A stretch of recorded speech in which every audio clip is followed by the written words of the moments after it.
Two men, Theobert Mahler, a German, and an American, Edward Thompson, both obsessed with a desire to find fame as scholars of the ancient Maya.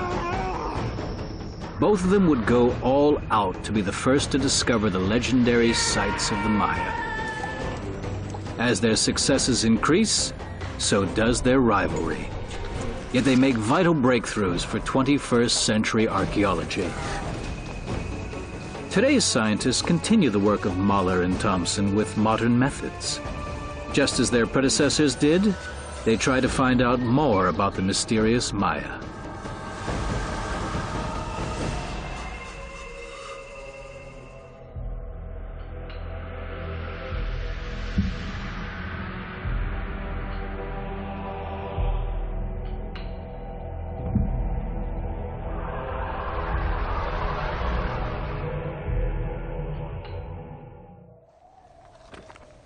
Early 19th century scholars see Mesopotamia, Greece, and Egypt as the cradle of mankind. The pyramids of Giza in particular are regarded as proof of a high culture, presumed to have been unique in the ancient world. In 1834, the American travel writer John Lloyd Stephens climbs the stony monuments of the pharaohs. Stephens has a much broader view of ancient cultures than most of his contemporaries. He has traveled to Egypt to compare the imposing structures of the pharaohs with some strange drawings from Central America left by Spanish colonists. Until that time, reports about pyramids in the jungle have been dismissed as figments of the imagination. If he was able to prove that structures of this nature did indeed exist in the New World, it would be a sensation.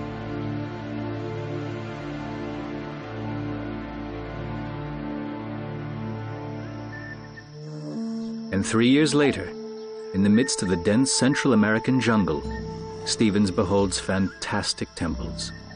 He triumphantly jots down in his diary, now it has been verified.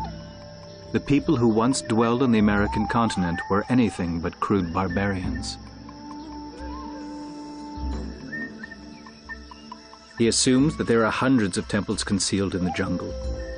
Stephens' discoveries changed the accepted view of the ancient world, and they arouse a tremendous interest in archaeology, a science still in its infancy.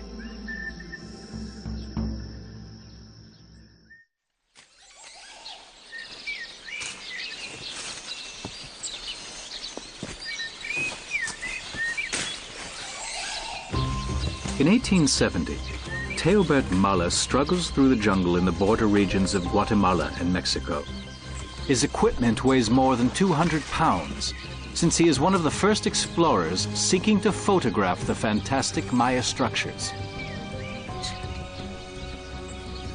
He is hoping to achieve international recognition with his pictures, but first he has to reach the Maya sites, and that is easier said than done. He and his Indio helpers keep losing their way during their apparently endless forced marches through the rainforest and the mosquito-infested swamps. Mahler's imagination begins to play tricks on him.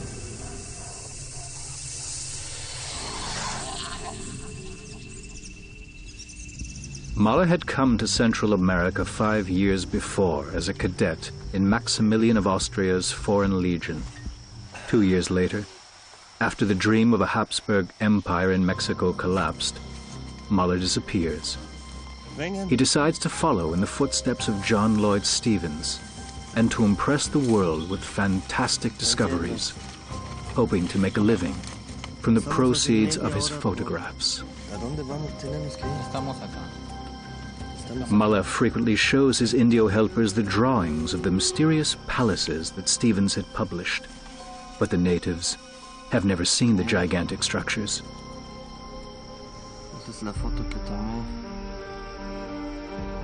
These are the pictures that infected Theobert Mahler with the fever of discovery.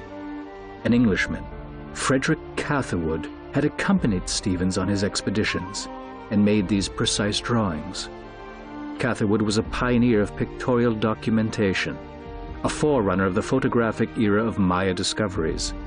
But neither Catherwood nor Stevens have left usable maps.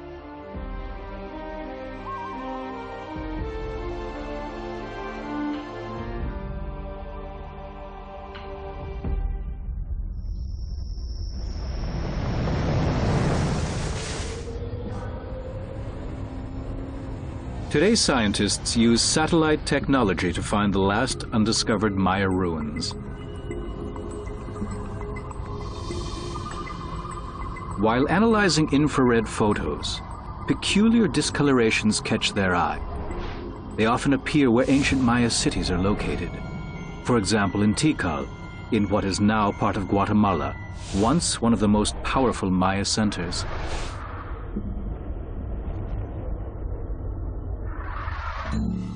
Up to 100,000 people lived here in Tikal's great period of prosperity between 300 and 800 AD, when the Mayas developed their astonishingly accurate calendar and the mathematical concept of zero.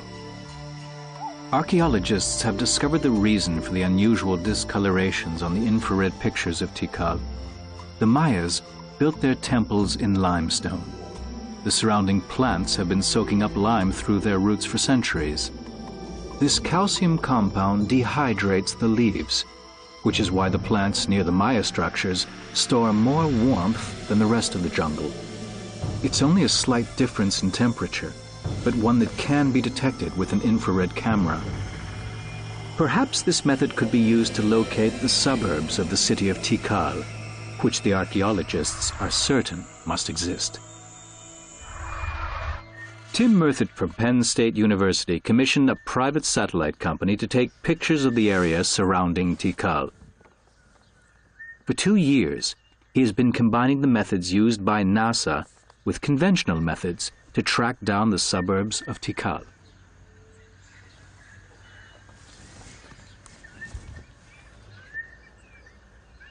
What you try to do is find the best recipe of those various levels or layers of information. And at times we're working with 15 or 20 different levels taken from different aircrafts or from different satellites.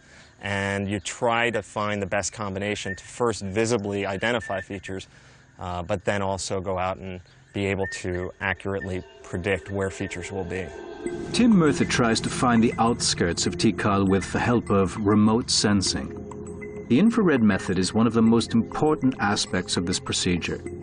Other data concerning soil conditions is added and compiled on a high-resolution map. Remote sensing's been around since the middle 1960s with Landsat images, but it's only recently when we started to acquire the high-resolution images such as Iconos and Spot that we've been able to better manipulate them, especially when you're dealing with the canopy of the tropical rainforest, which makes it very difficult to see features that are on the ground. Things like radar and infrared really help you to penetrate the treetops in order to best see features that we can't see with our human eyes. Even from a great distance, the impressive structures are proof of the might of Tikal's rulers. But how did the city rise to power? And how could Tikal remain one of the leading powers of the Maya Empire for over 1,000 years, despite the region's poor soil? The inhabitants of Tikal were skilled farmers, although the productive layer of soil is only about 20 centimeters here. That may be enough for about 20 years of corn planting, but it is no satisfactory explanation for a 1,000-year period of unchallenged domination.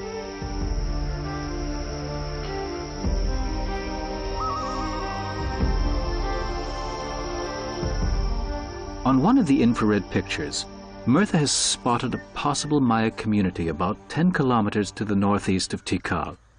But unlike the satellite picture of the powerful Maya center, this image only shows individual spots of limestone, just a few square meters in size.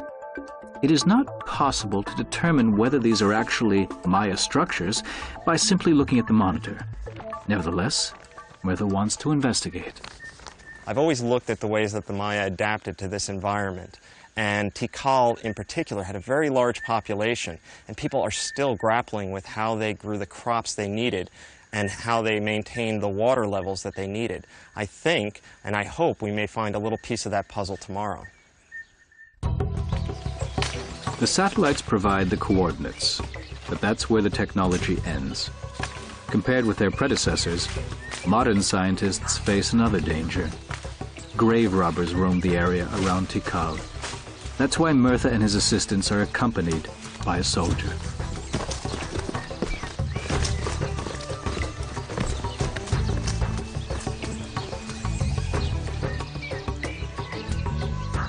They have to be out of the jungle by sundown, so there's little time to find those suburbs.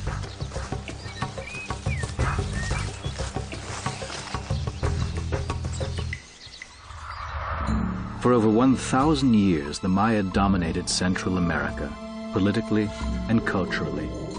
Their priests preached from temples that seemed to reach to the sky.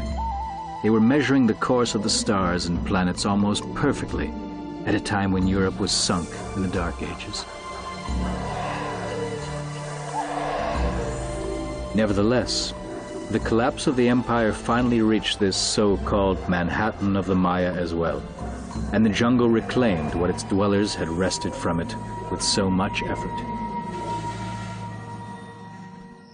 The jungle hid the palaces for hundreds of years until they were rediscovered by the pioneers of Maya research.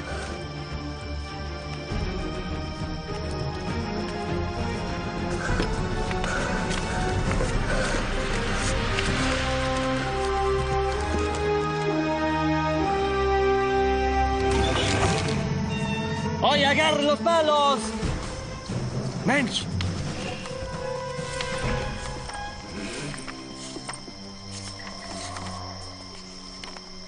Das ist gut. Teobert Mala has rickety towers built to get the best camera angles. The photographs are only usable if the tripod is kept as steady as possible. Mala needs long shutter speed, and he has no exposure meter. In order to visualize the huge dimensions of the architectural structures, he makes use of a trick which the artist Catherwood had also employed. Mala stages impressive scenes by placing his assistants in front of the ancient monuments.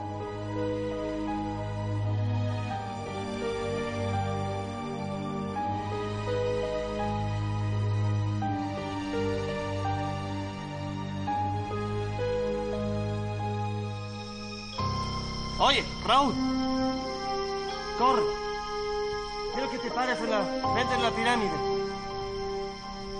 He uses 3 focusing cameras in 3 formats, 12 by 10, 12 by 9, and 10 by 8, which enable him to expose negatives as large as 30 by 40 centimeters.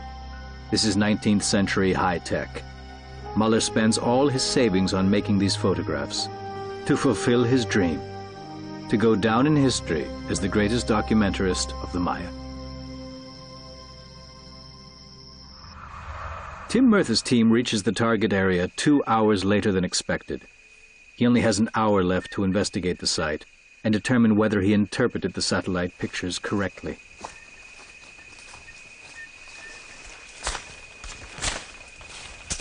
Well, I think we got it. No mira muy grande, pero looks pretty good. So it's about 6 meters tall. This is great. This is fabulous. That's 6 meters, about como 7 metros. Okay, great. It certainly works, the satellite. And there really is a Maya structure underneath this inconspicuous mound. But suddenly they realize Tim Murtha may be the first scientist to set his eyes on this site, but someone else was here before him. Grave robbers. For both sides, I mean, there's big blocks, but no ceramics. It looks like there's at least 2 or 3 floors down there. Without the aid of technology, looters have found the overgrown grave and cleaned it out. Still, Murtha's satisfied, because the satellite was even able to detect this small, lost structure, and the mound is obviously part of what they are looking for, Tikal's outskirts. I think the most important thing about today's work is that we've identified a dense and significant population where people previously thought there were no sites and no people living. And that's important for Tikal because we're starting to better define the city of Tikal. And finding places like this allows us to better understand the relationship, something that is 8 kilometers away and near the defensive earthworks, how they interacted and when they were a part of Tikal's political organization. The inhabitants of the outskirts most probably provided water for Tikal. Their dwellings were located closer to the lakes and swamps used as water reservoirs.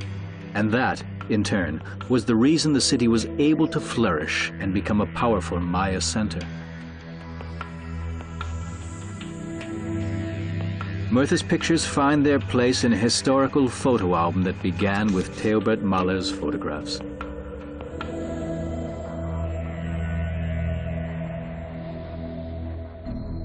Mahler's pictures are still the most important source for archaeologists in Tikal.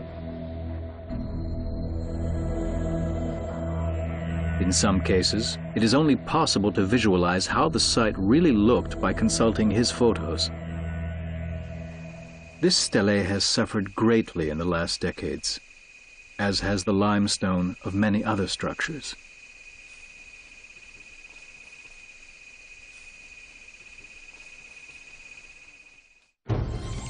"150 years ago, explorers were more interested in making discoveries than explaining them, and it was particularly important to be the first to discover a site. Theobert Mahler knows that more and more adventurers are going to follow the call of the ancient Maya civilization. So Mahler goes plunging on through the jungle. He's especially unsettled by news of an American archaeologist who is traveling through Mexico as a consul.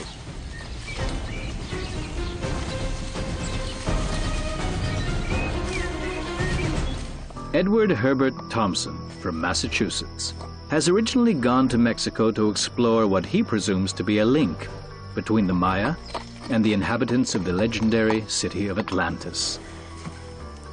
He quickly realizes that his fantastic theories don't hold up. Yet he is so fascinated by the architecture of the Maya that he decides to stay on. His approach, however, differs greatly from Theobert Mahler's.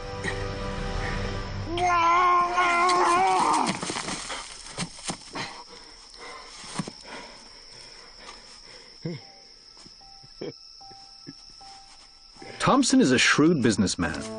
He quickly finds private investors to support his expedition.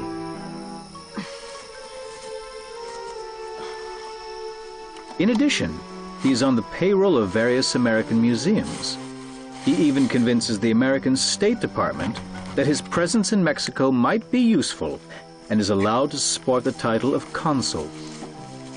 That amateur archaeologist from Yankee Land is what Theobert Mahler, who financed everything himself, mockingly calls Thompson.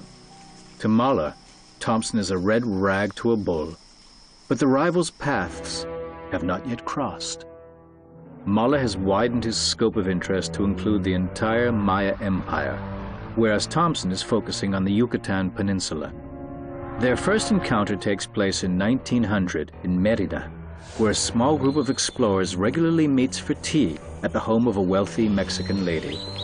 Mahler is actually the leading archaeologist in the group, and he has announced that he would be showing photographs of his last expedition. You see, these drunks are... But as he enters the room, all his colleagues, as well as the hostess, are hanging on the words of Edward Thompson. Mahler has never seen the American before, but the way the man presents pictures of the Maya city of Labna leaves no doubt. It had to be Thompson. This is fascinating. When I took these photos, I was stung by a mosquito this big. You don't believe me. This is fantastic. How many times have you been there, Consul? Oh, I've been there many times. The jungle kind of became my second home. Haven't you come here to look for Atlantis, Mr. Thompson? The legendary Mr. Mahler. Why don't you give us the honor to listen to your theory about Labna? I will tell you exactly why. Because I discuss scientific theories with scientists, and not with amateurs.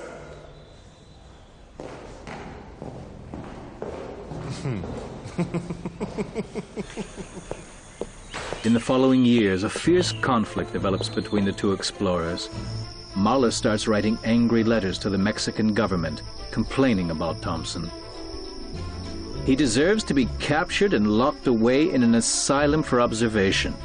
He is waging the vilest war against me and trying to claim responsibility for the magnificent results of my expeditions. The accusations leave Thompson cold, but he does have his own opinion of Mahler. Mr. Mahler looks like a ghost. He has that typical German stubbornness and is constantly filling himself with quinine and arsenic in preparation for another expedition next season.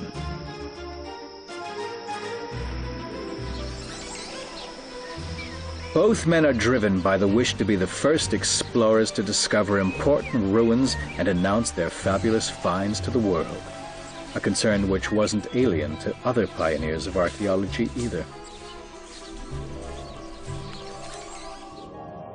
When a pyramid is uncovered in Honduras in 1870, the discoverers can't believe their eyes. Steps lead to the top of the Pyramid of Copan, and every stone reveals a complex system of hieroglyphs. This is the longest Maya text ever found. The explorers of the era sensed that the signs could tell them something about the city, but they are unable to decode this giant crossword.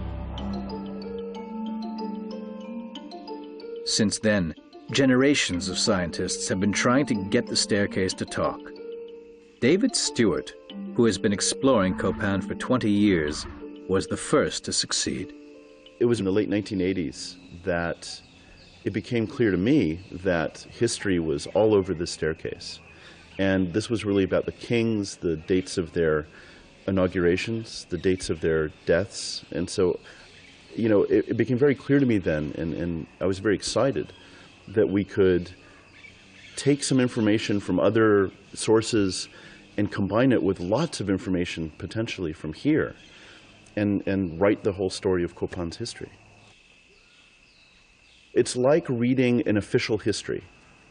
It's in stone, but it has all of this information about all of the kings. So it's like a textbook, a history textbook, maybe with some dry information and dry facts, but for those of us in Maya archaeology who are interpreting this city, we need those facts as a foundation. After the inhabitants had left the city in 800 AD, an earthquake shattered the staircase.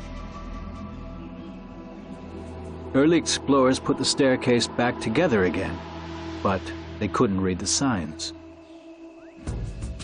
So the stones were in chaos. When David Stewart began his work, there were only 2 steps still together that made sense. Stewart is now rearranging the blocks, but he doesn't have to resort to heavy lifting. With the help of image editing software, he moves the inscriptions around until cohesive texts emerge from the individual symbols. That way, Stewart is able to extract more and more information from the staircase. The king who first designed this space, he did it to honor his father. And his father had died, he was a new king, and he wanted to do something that was unique, apparently. His father was a very famous man.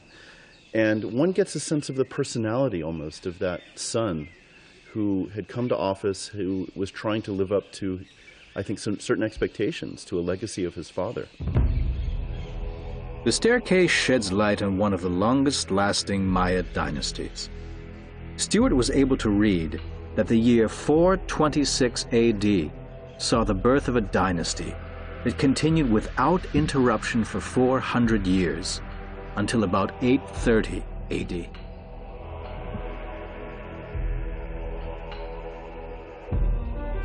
The 16 rulers of the Copan dynasty are depicted on the so-called Q altar, chiseled in stone, they symbolically pass on the ruler's scepter. It goes from one king's hand to the next until it is finally handed back to the great Yash Kukmo, who founded the dynasty 1,600 years ago.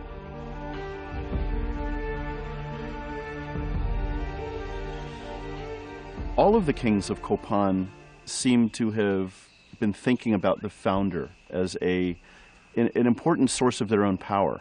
They were always talking about Kinich Yash Kukmo, trying to derive their authority from his, because he was the one who established this place as a powerful ritual and probably economic center in the 5th century. Copan's meteoric rise began 200 years later in 650 AD. Its territory expanded to make it the most powerful single force in the Maya Empire. An abundance of inscriptions and sculptures, unique in the entire realm of the Maya, adorn the ancient city and prove Copan's elite was highly literate. There are signs chiseled everywhere, faces staring at the visitor, a universe of mysteries.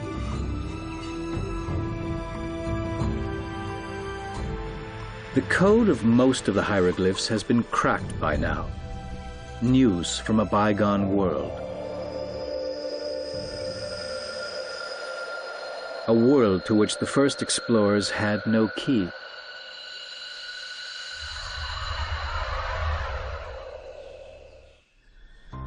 Teobert Mala has documented nearly 100 Maya sites by now. He has hacked his way through the jungle, ridden horses, and paddled canoes to draw and photograph more and more temples and palaces. He has converted the ceremonial chambers of the Maya into his own living room and study. For months, he lives amidst the ruins. But he isn't able to make that one major breakthrough and discover a significant new site. He couldn't possibly have known that here in Palenque he is just a few meters away from probably the most spectacular discovery of the Maya Empire.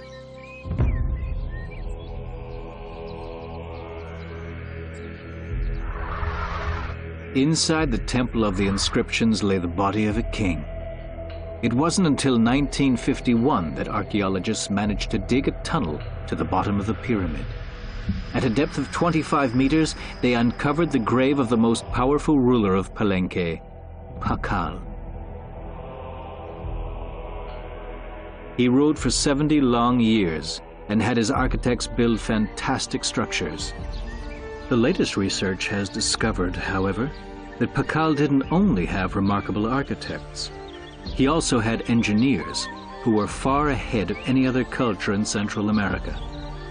Tourists tramping across the site may not even notice, since the results of the engineering skills of the Maya lie underground. Palenque is laced with a system of canals which has hardly been explored. American archaeologist Kirk French was one of the first to go underground and examine the canals.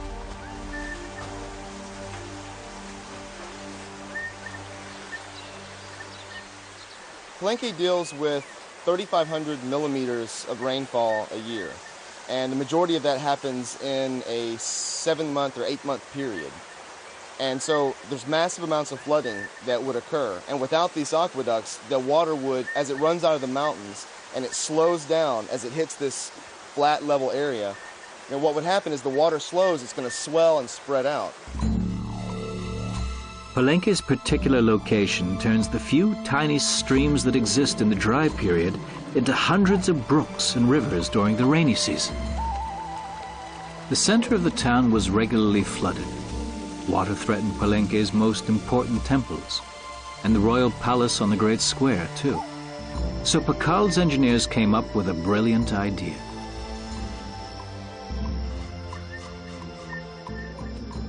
They relocated the rivers underground. That way, they not only got the flooding under control, but Palenque was now also equipped with an underground water supply which, in addition to the temples of the elite, served normal households as well. By covering the canals, they gained 25% more space, urgently needed for the construction of their elegant palaces. The more so since Palenque was a booming metropolis. The city became a major local power and a close ally of mighty Tikal.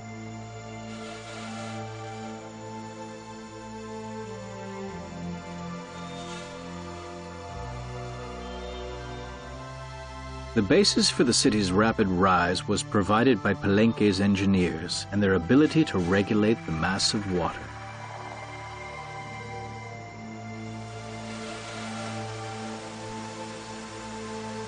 After exploring the underwater canals in the center of Palenque, Kirk French now wants to examine the outskirts. He hopes that the water system developed for common households, beyond the great squares and temples, will reveal new information about the life of those Maya who were not part of the city's elite.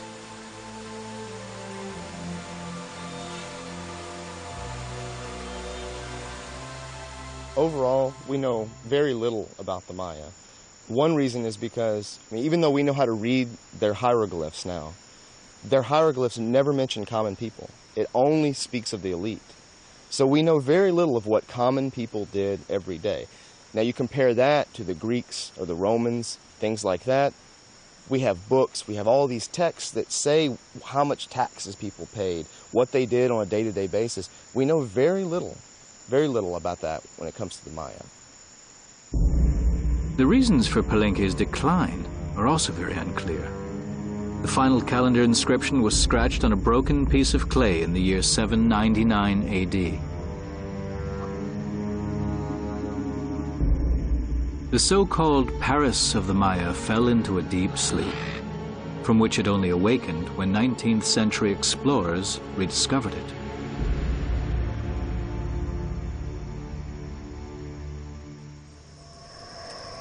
In 1877, Teobert Mallas spends months in the city. He fills long nights writing in his diary, several hundred pages in all. Of his adversary, he has heard nothing for ages. Had Thompson finally given up?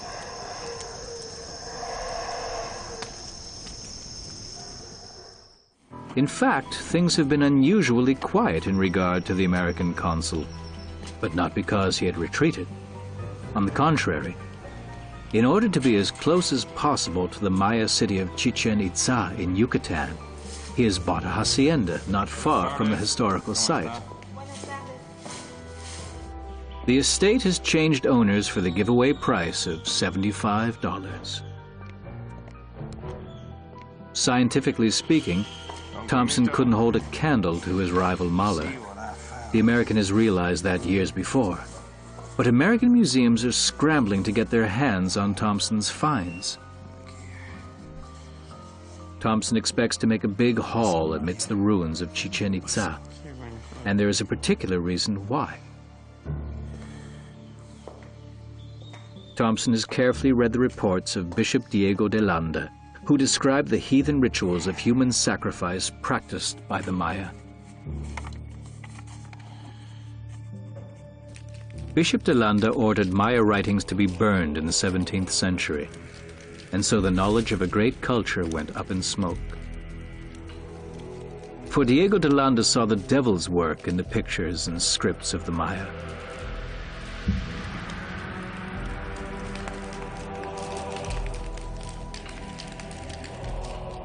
In fact, the reliefs depict rituals that seem quite bizarre. The wife of a king pulls a thorn-studded string through her tongue. By inflicting pain on themselves, the Maya attempted to achieve a state of trance in order to immerse themselves in the nether world of the gods. But Delanda's reports also repeatedly mention human sacrifice, accompanied by valuable burial offerings. Until then, no explorer had followed up on the priest's writings, until Thompson comes to Chichen Itza. He has the bishop's grisly tales in mind as he makes his way through the jungle. Landa had written, "It was the Indio's custom to throw valuable things into a well. They even threw in human beings who were still alive, particularly virgins, as sacrificial offerings to the gods. They actually believed those people wouldn't die, although they never saw them again. Thompson's mind is fixed on locating that sacrificial well.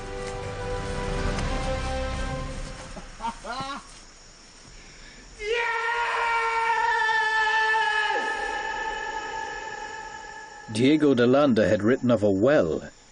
This looks more like a pond. Thompson wants to determine the depth of the waterhole by using a bathymeter, but the plumb line never reaches the bottom.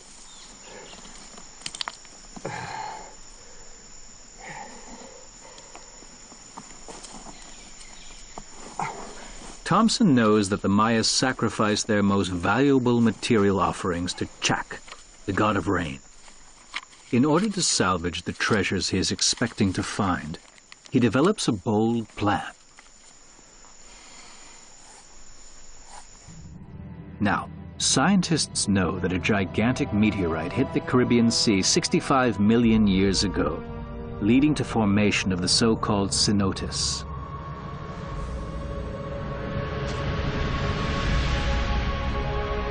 Huge fragments broke through the limestone surface, opening passageways to the underground water reservoirs. Other high cultures scooped up water from the Nile, the Euphrates, or the Indus. The Maya had the cenotes. Beneath the limestone surface of the peninsula, there are thousands of water currents. To the inhabitants of eastern Yucatan, they were essential for survival. In the 9th and 10th centuries AD, the Maya Empire was plagued by a drought worse than any they had ever experienced before. Their once powerful centers became ghost towns. City-states attacked each other, and the wars over scarce resources failed to produce lasting victors. The Maya's living space shrank. Hundreds of thousands were on the move, all the way to the north of the Yucatan Peninsula. That is where Teobert Mala discovered the small town of Shikmok, which had apparently been overlooked by other explorers before him. Toward the end of the 10th century, living conditions in Shikmok had considerably worsened, and the town was abandoned. Shikmok had never been a large center like Palenque or Chichen Itza, but to Mala, the site is of enormous significance. No one else had been to as many Maya sites as Mala, but Shikmok was finally the place he was the first to discover. By now, he has broken off contact with most of his friends and acquaintances. He is only able to make ends meet with the money he inherited from his father, but that is also beginning to dwindle, and his photographs bring in hardly any revenue. He urgently needs a success. Mahler is exhausted, but Shikmok seems the hard-earned reward for his ordeals. Shikmok is his, alone.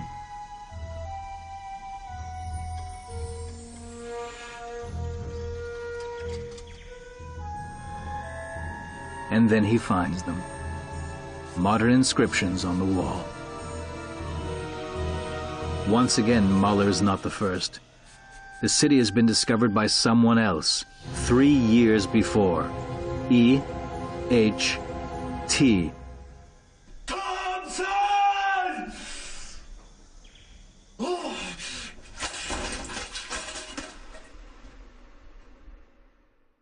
The American is always a step ahead of Mahler, and not only on land. In 1904, Thompson becomes a pioneer of underwater archaeology in Central America. It has taken him 3 years to persuade American financiers to invest their money in Mexico's first underwater expedition, to the bottom of Chichen Itza's sacred cenote.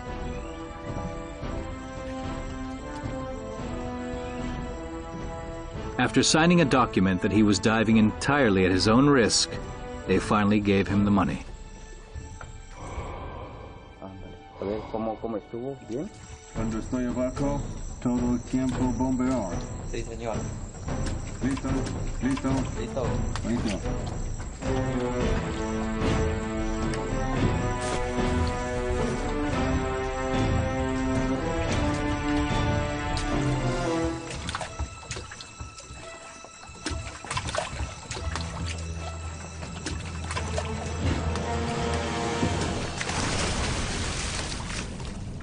His native helpers are certain Senor Thompson would never return. But he has left instructions to keep pumping no matter what happened. So they keep pumping. The lead soles of his shoes immediately pull Thompson down to the bottom. He sustains damage to his eardrums, since equalizing the pressure by slowing down the descent is still unknown. But he doesn't give up. And 40 meters down, Thompson actually finds sacrificial offerings. He also finds human bones, and then the first skull. Bishop Diego de Landa had been right after all. Even 100 years later, the cenotes are still a challenge for divers, despite modern technology. It is now established that many of the cenotes are linked in probably the largest interconnected cave system in the world, which stretches for 133 kilometers.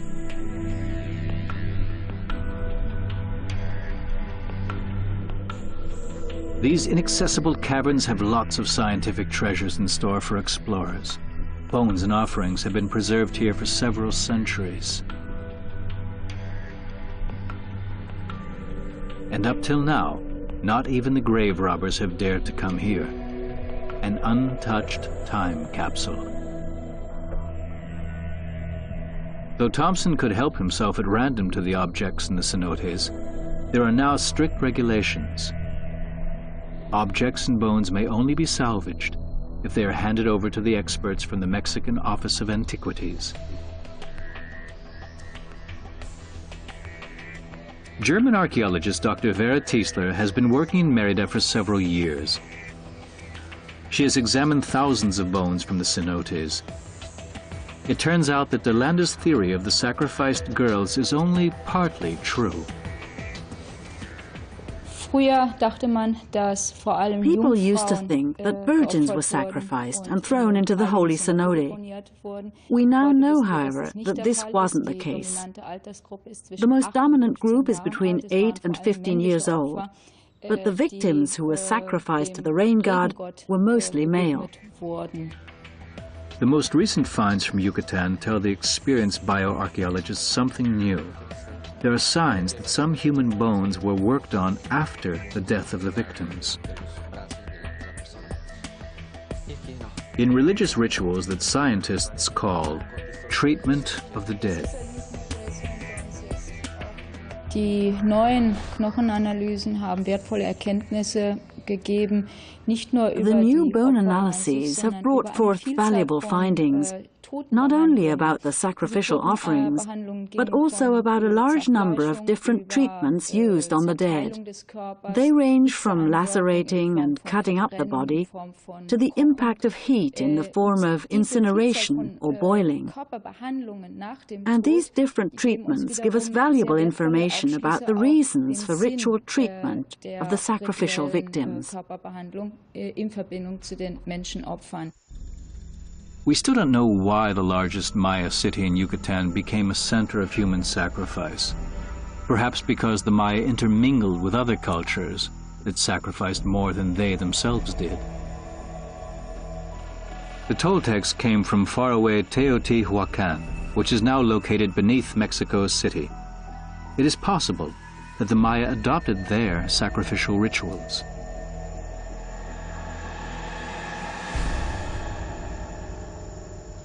At any rate, the Toltecs in Chichen Itza left amazing architectural monuments behind.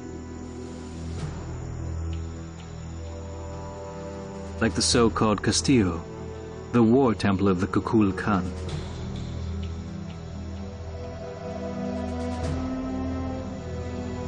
Or the so-called Hall of 1,000 Columns. It is still not certain whether Toltecs were the last rulers of Chichen Itza or mercenaries from Veracruz and Campeche in central Mexico. Nevertheless, even under its new rulers, Chichen Itza remained a ceremonial center until the city was abandoned in the 15th century. Chichen Itza is a real treasure trove for Thompson. For decades, he sends boxes of finds at regular intervals to North America.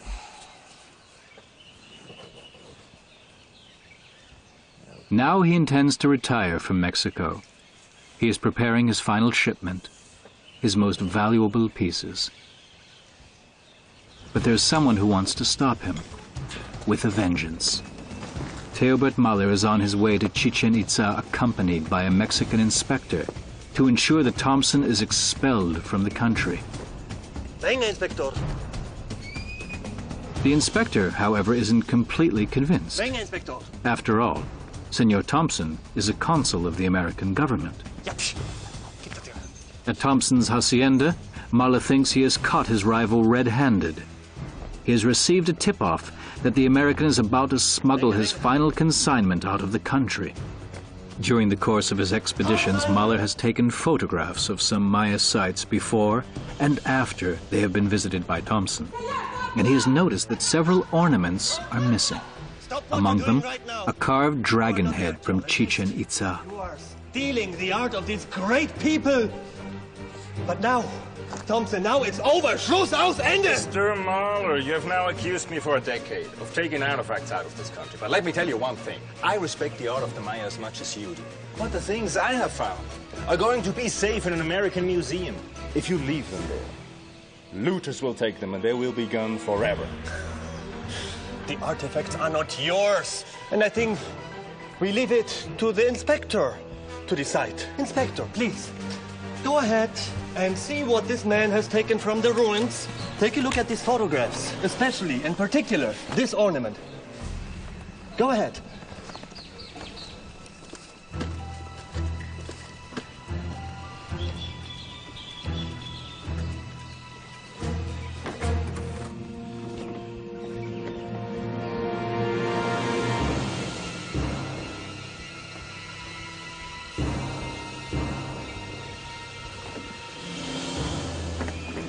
I think this time there will be no way out.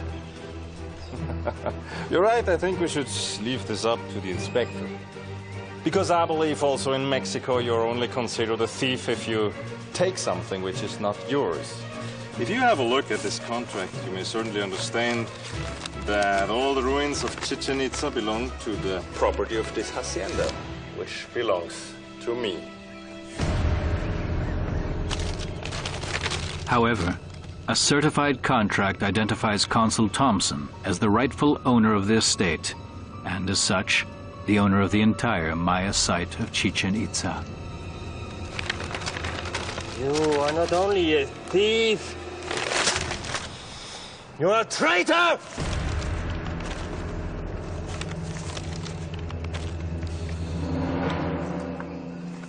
Shall we discuss this further in a more civilized way? Please, over here. Por favor, después de usted. Okay. Bueno, señor, muchas gracias. Inspector. Gracias, gracias. Have a seat. Es difícil tratar con este hombre, ¿eh? Rápido. Señor Mahler. Conflictivo. Conflictivo, you say it. Gracias, gracias. No es posible colaborar así. At that time, Edward Thompson has excellent contacts with Mexico's rulers. Years later, the Mexican government sues the consul for damages amounting to $5 million. But by then, Thompson has already left the country.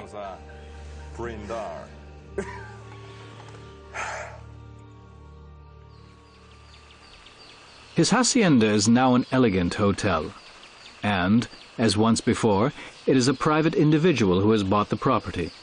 So the ruins of Chichen Itza are once again in private hands.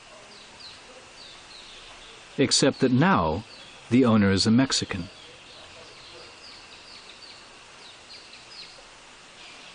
The Anthropological Museum in Merida commemorates the Maya explorer from distant Germany. But his bust has been relegated from the attractive exhibition rooms on the upper floor to the cellar.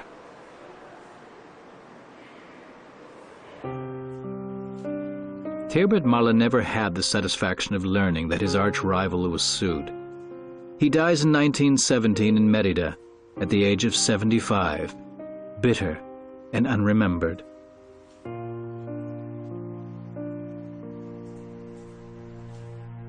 Malle was forgotten, but his photographs traveled around the world from one exhibition to the next, and they are still considered among the most valuable sources for Central American archaeology.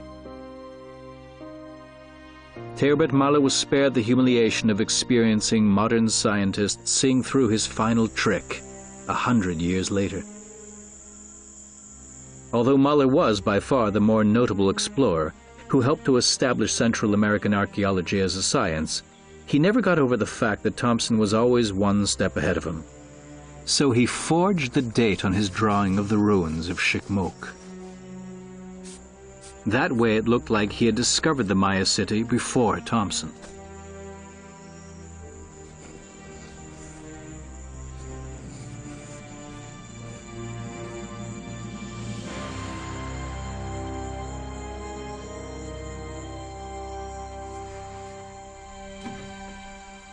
Every archaeologist wants to be the first. There's no difference there between the adventurers of the past and the scientists of today. What has unified all generations of scholars is their fascination for a great people whose temples and palaces are, in part, still waiting to be discovered.